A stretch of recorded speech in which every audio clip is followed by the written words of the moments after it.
Student, अब इस video में हम खान पान की बदलती तस्वीर का पार्ट 2 पढ़ेंगे। तो आइए इसका नेक्स्ट पार्ट देखते हैं। खान पान की जो एक मिश्रित संस्कृति है, इसकी अपने सकारात्मक कक्षा भी है। गृहिणियों और कामकाजी महिलाओं को अब जल्दी तैयार हो जाने वाले विभिन्न व्यंजनों की विधियां उपलब्ध हैं। नई पीढ़ी को तो देश विदेश के व्यंजनों को जानने का सुयोग मिला है, भले ही किन्हीं कारणों से और किन्हीं खास रूपों में, क्योंकि यह भी एक सच्चाई के ये विविध व्यंजन इन्हें खालिश रूप में उपलब्ध नहीं है। खालिश यानी बच्चों पवित्र रूप से। यहाँ बच्चों शुक्ल जी यानी राइटर का कहने का मतलब यह है कि खान पान की एक मिश्रित संस्कृति बनी है, यानी अब महिलाएं इतनी कामकाजी हो गई बच्चों कि वह अपने स्थानीय भोजन जो होता है उसमें ज़्यादा समय लगता है। वह सोचती हैं कोई ऐसा भोज्य पदार्थ बनाएं जो जल्दी से बन जाए और हमारा काम भी खत्म हो जाए। तो वह कामकाजी महिलाओं को अब जल्दी तैयार हो जाने वाले विभिन्न व्यंजनों की विधियाँ उपलब्ध हैं, यानी जो कामकाजी महिलाएं वो जानती हैं उनको कौन व्यंजन जल्दी पकते हैं, कौन व्यंजन ज़्यादा समय लेते हैं। जैसे नूडल्स होते बच्चों आजकल सभी लोग लाइक करते हैं और बहुत जल्दी तैयार हो जाते हैं, तो वह नूडल्स ज़्यादा पसंद करते हैं। नई पीढ़ियों को देश विदेश के व्यंजनों को जानने का सुयोग भी मिला है। जो आज की नई जनरेशन है बच्चों, पहले के जनरेशन में आज के जनरेशन में बहुत फ़र्क है। अब पहले हम लोग दादी अम्मा इन लोग से कहेंगे कि अब जो आजकल के चाइनीज भोजन है, साउथ इंडियन भोजन, उसको बनाए तो नहीं बना पाएंगे, लेकिन जो नई पीढ़ी है बच्चों वो तुरंत बना लेगी, क्योंकि हर जगह उपलब्ध है, हर जगह खाते भी लोग हैं, बनाते भी हैं। तो सच्चाई है कि विभिन्न व्यंजनों इन्हें निखालिस रूप से उपलब्ध नहीं है, निखालिस शुद्ध रूप से उपलब्ध नहीं है। आज़ादी के बाद उद्योग धंधों, नौकरियों, तबादलों का जो एक नया विस्तार हुआ है, उसके कारण भी खान पान की चीज़ें किसी एक प्रदेश से दूसरे प्रदेश में पहुंची हैं। बड़े शहरों के मध्यम वर्गीय स्कूलों में जब दोपहर के टिफिन के वक्त बच्चों के टिफिन डिब्बे खुलते हैं तो उसमें विभिन्न प्रकार के व्यंजनों की एक खुशबू उठती है। यहाँ लेखक के कहने का तात्पर्य है बच्चों कि आज़ादी के बाद उद्योग धंधों और नौकरियों, तबादलों का जो एक नया विस्तार हुआ है, यानी लोग नौकरियां करने वाले एक देश से दूसरे देश में, एक राज्य से दूसरे राज्य में, और उद्योग धंधों से लोग करने वाले कामकाजी जो पुरुष महिलाएं होती हैं, इन लोगों को जो जल्दी भोजन तैयार होने वाले उसको ज़्यादा पसंद करते हैं। बड़े शहरों के मध्यम वर्गीय स्कूल में, आज हम ये भी मिश्रित संस्कृति से जानते हैं बच्चों खान पान की, जो मध्यम वर्गीय स्कूल होते हैं दोपहर में जब टिफिन खोलते हैं बच्चों, तो उसमें हर प्रकार के भोजन की खुशबू आती है, जिससे लेखक को लगता है कि हमारी जो खान पान की मिश्रित संस्कृति है, यानी सब लोग यहाँ हर तरह के भोजन को पसंद करते हैं, स्थानीय भोजन भी, चाइनीज भोजन और साउथ इंडियन भोजन भी।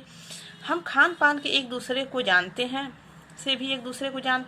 इस दृष्टि से देखें तो खान पान की नई संस्कृति हमें राष्ट्रीय एकता के लिए नई बीज भी मिल सकते हैं। लेखक कहते हैं बच्चों कि ये खान पान की जो मिश्रित संस्कृति है, इससे एकता का विस्तार भी हुआ हमारे देश में, कि हम जो दक्षिण इंडियन है, जो साउथ इंडियन है बच्चों, वह उत्तरी भारत के भोजन को भी पसंद करते हैं, जो उत्तरी भारत के वो साउथ इंडियन भोजन भी पसंद करते हैं। इस तरह आपस में एकता का विस्तार हुआ, राष्ट्रीय एकता का विस्तार भी हुआ है। बीज भली भांति तभी अंकुरित होगा जब खान पान में जुड़ी हुई दूसरी चीज़ों की ओर भी ध्यान देंगे। मसला हम उस बोली बानी, भाषा भूषा को भी किसी न किसी रूप से ज़्यादा जानेंगे जो किसी खान पान विशेष से जुड़ी हुई है। लेखक के कहने का मतलब बच्चों, भोजन के साथ साथ हम वेशभूषा, जो हमारा पहनावा है, उसको भी मिश्रित करें, और जो बोली भाषा उसको भी एक राज्य से दूसरे राज्य का, एक देश के दूसरे देश को भी इस तरह विकसित करेंगे, यानी अपनाएंगे, तो इससे हमारे देश में राष्ट्रीय एकता का विस्तार होगा। एक देश से दूसरे देश, एक राज्य से दूसरे राज्य से अपनाएंगे तो वहाँ के बोली भाषा को, वहाँ की वेशभूषा को, पहनावा को भी भोजन के साथ साथ अपनाना हमको चाहिए। इससे हमारे देश में राष्ट्रीय एकता का विस्तार होगा। नेक्स्ट देखते हैं बच्चों, इसी के साथ साथ ध्यान देने की बात यह है कि स्थानीय व्यंजनों की पुनरुद्धार भी जरूरी है, जिन्हें हम एथनिक कहकर पुकारने का चलन बढ़ा है। पुनरुद्धार माने बढ़ावा देना, स्थानीय व्यंजनों का पुनरुद्धार भी जरूरी है। लेखक के कहने का तात्पर्य है बच्चों कि हमको पुनरुद्धार माने कि स्थानीय भोजन जो हमारे पहले के जो हमारे पूर्वजों ने जो स्थानीय भोजन बनाया उसको भी बढ़ावा देना है, यह भी जरूरी है। ऐसे स्थानीय व्यंजन केवल 5 सितारा होटलों के पश्चात नहीं छोड़ दिए जाने चाहिए। 5 सितारा होटलों में कभी कभार मिलते रहें, पर घरों बाजारों से गायब हो जाए, या एक दुर्भाग्य ही होगा। यानी जो हमारे स्थानीय भोजन बड़े बड़े होटलों में ही ना मिले, बल्कि हर जगह उपलब्ध हो। नहीं तो यदि ऐसा नहीं होगा तो हमारे लिए दुर्भाग्य ही होगा। अच्छी तरह बनाई पकाई गई पूड़ियाँ, कचौड़ियाँ, जलेबियाँ भी अब बाजारों से गायब हो रही हैं। मौसमी सब्जियों से भरे हुए समोसे भी अब कहाँ मिलते हैं। उत्तरी भारत में उपलब्ध व्यंजनों की भी दुर्गति हो रही है। लेखक कहते हैं बच्चों, जो हमारे पुराने समय से चलती आ रही हैं कचौड़ी, समोसे, जलेबियाँ, यह अब धीरे धीरे इसमें कमी होती जा रही है। ऐसा ना हो, ये अभी तक ऐसा करें कि यह आगे भी यह चलता रहे। नहीं तो हमारे जो स्थानीय सब आइटम है, यह नहीं होगा तो हमारे लिए क्या होगा, दुर्भाग्य ही होगा। इसका होना जरूरी है। कि पूरी कचौड़ियों की जगह बस बर्गर, मोमोज और नूडल्स ही चले, ये अच्छी बात नहीं है। अचरज नहीं कि पहले उत्तर भारत में जो चीज़ें गली मोहल्लों की दुकानों में आम हुआ करती थीं, अब उन्हें खाद्य दुकानों में ही तलाशा जाता है। लेखक कहते हैं बच्चों कि अब यह आश्चर्य की बात नहीं, जो पहले के सामान जो गली मोहल्लों हर जगह मिलती हैं, अब किसी किसी दुकान पर मिलते हैं, उसको तलाशा जाता है। यह भी एक कड़वा सच है, यह भी एक सच्चाई ही है। कई स्थानीय व्यंजनों को हमें तथाकथित आधुनिकता के चलते छोड़ दिया गया है, और पश्चिम की नकल में बहुत सी ऐसी चीज़ें अपना ली हैं जो स्वाद, स्वास्थ्य और सरसता के मामले में हमारे बहुत अनुकूल नहीं है। लेखक कहते हैं बच्चों कि बहुत सी कुछ ऐसे जो हमने अपने स्थानीय भोजन को छोड़ दिया है और पश्चिमी की नकल करके हम लोगों ने बहुत ही अपना ली है, तो यह हमारे लिए, हमारे स्वास्थ्य के लिए अच्छी नहीं है। जैसे बर्गर में बच्चों उसमें चीज़ें अधिक होती है, कुछ चीज़ें ऐसी हैं जो हमारे स्वास्थ्य के लिए बहुत ही हानिकारक होती हैं, इसलिए हमको ज़्यादा हमारे स्वास्थ्य के लिए अच्छी नहीं है। हमारा जो भोजन स्थानीय भोजन है वह हमारे सेहत के लिए लाभदायक है, और हमें जो भोजन करें वह ये देख कर करें कि हमारे स्वास्थ्य के लिए कहीं हानि तो नहीं पहुँचाएंगे। तो सब कुछ देख कर भोजन करना चाहिए। भोजन यह भी हो रहा है कि खान पान की मिश्रित संस्कृति ने कई बार चीज़ों को असली और अलग स्वाद नहीं ले पा रहे हैं। अक्सर प्रीति भोजों और पार्टियों में एक साथ ढेरों चीज़ें रख दी जाती है और उनका स्वाद गडमड होता रहता है। खान पान की मिश्रित या विविध संस्कृति हमें कुछ चीज़ें सुनने का अवसर देती हैं।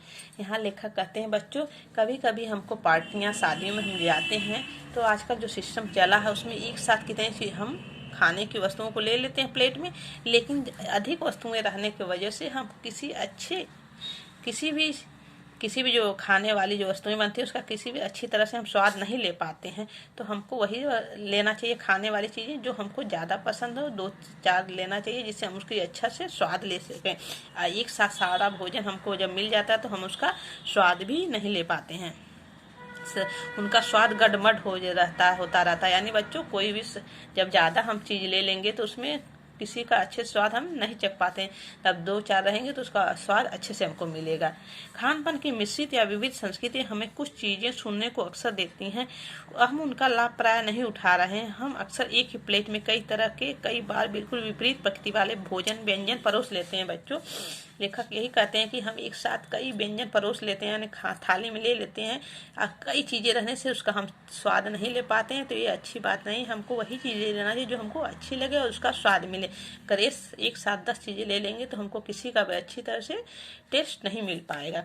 इसलिए खान पान की जो मिश्रित विविध संस्कृति बनी है और लग यही रहा है कि यही और अधिक विकसित होने वाली है, उसे तरह तरह से जांचते रहना जरूरी है।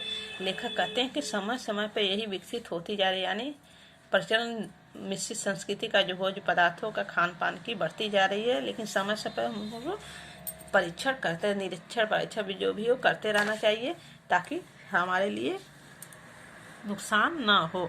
तो आज का वीडियो बच्चों यहीं समाप्त होता है। नेक्स्ट वीडियो में हम इस खान पान की बदलती तस्वीर निबंध के प्रश्न अभ्यास के साथ मिलेंगे। ओके।